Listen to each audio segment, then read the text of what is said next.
When the greatest player of the modern era tries to exploit a loophole to get an opponent sent off during a World Cup final, the line between clever play and absolute desperation is crossed forever. Argentina lost the title, but the scene caught on camera at MetLife Stadium says far more about what happened behind the scenes of this final than the actual 1-0 scoreline. What Lionel Messi did on the pitch and the chaos his team provoked at the final whistle exposed a dark side that many people would rather pretend doesn't exist. If you want to understand what really goes on behind soccer's biggest scandals without all the mainstream media spin, go ahead, subscribe, and hit that like button right now. It is quick, and you won't miss a thing. What went down at MetLife Stadium was far more than just another agonizing defeat in a World Cup final. The truth hurts, but it has to be said. Argentina buckled under pressure, and as their actual game fell apart, panic completely took over the squad. The real turning point of the match wasn't Spain's extra-time goal. It happened much earlier. It was Enzo Fernández getting sent off in the second half after a brutal, reckless tackle on Pau Cubarsí. Down to 10 men, Argentina completely lost their cool. And right at that moment, Lionel Messi stepped into the center of a ridiculous controversy. Just look at what the Argentine captain did immediately after that red card. He got into a heated argument with Marc Cucurella. Normal stuff for a tense World Cup final, right? But Messi wasn't just venting. He sprinted straight to the referee, demanding a severe penalty for the Spanish defender. Against Cucurella, and his intention was crystal clear. There is a very strict rule in this 2026 World Cup. Any player who covers their mouth while talking to an opponent can receive a straight red card. We saw Miguel Almiron get sent off for that exact thing earlier in the tournament. Messi knew it and tried to exploit the rule to get Cucurella dismissed. He was desperately trying to level the playing field at all costs. The desperate move was so blatant that former England player and ITV pundit Lee Dixon did not hold back live on air. He delivered the unfiltered truth. He said, "The game is lost if you have to resort to that. You should not be so childish to try and get someone sent off over a minor detail. It is ridiculous." And Lee Dixon is absolutely right. We are talking about an 8-time Ballon d'Or winner, one of the greatest players in history, resorting to a cheap trick in the second half of a World Cup final. That is definitely not smart gamesmanship. It is a clear sign of a team realizing that Spain was simply superior in talent, tactics, and organization. Spain stood firm, ignored the provocations, and just kept playing soccer. And despite all the tension, La Roja found their breakthrough with Ferran Torres in the 106th minute of extra time, securing Spain's second world title. But if you think Argentina's embarrassing display ended when the goal went in, the post-match scene was even worse. Way worse. As soon as the referee blew the final whistle to crown Spain, the pitch turned into a war zone. And this wasn't just some post-game pushing and shoving. It was a full-on brawl in the center circle.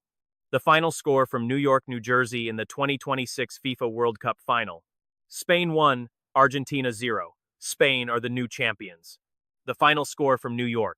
The brawl only stopped escalating because several Spanish players kept their heads and rushed in to pull everyone apart. Even Walter Samuel from Argentina's coaching staff had to jump into the chaos to drag his own players away by the arm and break up the fight. Go ahead, Brazilians. Cheer for them. Go on. Look how dirty this guy is. Look what a classless player he is. This Paredes guy loses the final and goes to attack someone from behind. It is cowardly and dirty. If he were a real man, he would face him. And you know the worst part of all this? Seeing Brazilians applaud this crowd, seeing Brazilians root for Argentina, I can't take it. Look at that. Shoving and punching from behind. On the pitch, those guys are just dirty. I will always root against them. And now we wait. I am waiting for those soft, fake commentators who always defend Argentina to talk about this circus. They just cannot handle losing. They are dirty. And they did not get a single shot on target. They kicked and fouled, but never shot. Spain humiliated them not with violence, but with pure football. Argentina actually managed to go 90 whole minutes without a single shot on goal. That is unprecedented in World Cup history, but in those final minutes, we saw the desperate Argentina of old. But on the other side was a true unit, a Spain team that was incredibly good as a collective. Their Spanish manager is leading them. He has been an Olympic champion, a runner-up, a Euro winner, and now he is a world champion. This is the squad that took silver against Brazil in Tokyo back in 2021, after the pandemic delayed the games. That Spanish squad still features 8 players from that very final where Brazil grabbed gold and Spain took home silver. Honestly, we have to respect that level of work. We must. Our players need some of that Argentines, the raw pash so we need that grit. But we also need a true collective system where every single player knows exactly where their teammate is, supporting each other constantly, just like Spain. A fully deserved victory for Spain. I completely disagree with Felipe about fear. Argentina respected Spain, as they absolutely should have, but they just could not play their game. They could not play. Why is that? Because Spain did not let them. They could not play because they were terrified. Come on. Of course, I respect your opinion. That goes without saying. But to me, Argentina was scared, deeply afraid. In fact, they only shed that fear the exact moment they finally conceded a goal. Once they let that goal in, the fear vanished. They finally went on the attack. But what I said actually happened. You know what I mean? Look, Felipe, I do not know if you will agree with me here, but Paraguay was terrified of playing France, for example. No, that was a choice by Paraguay. They knew they could not match France. Their plan from the start was to force penalties. But I do not think Argentina chose to sit back and defend today. I think they were forced back. Exactly. They were forced deep, mostly because of the manager's starting decisions. But when you begin a match like that and it goes wrong, the opponent just runs all over you. And then you are stuck. To me, Argentina kept passing backward because you could actually see the fear in them. There were moments in the first half where they literally handed the ball to Spain. That is pure fear. And technically they were terrible. So many players off. Even Messi was completely off his game today. His passing and long balls were off. The few times he had space, nothing worked. Beckler noted something at the end. He said Argentina only had 2 touches inside the opponent's penalty box. That is absolutely mind-blowing. They were so poor. I feel like Argentina stepped onto the pitch already accepting that Spain would dominate. So they decided not to fight it. They stopped chasing. They just let Spain completely dictate the tempo, waiting and hoping to somehow snatch a lucky goal on the counter. But they never even got close.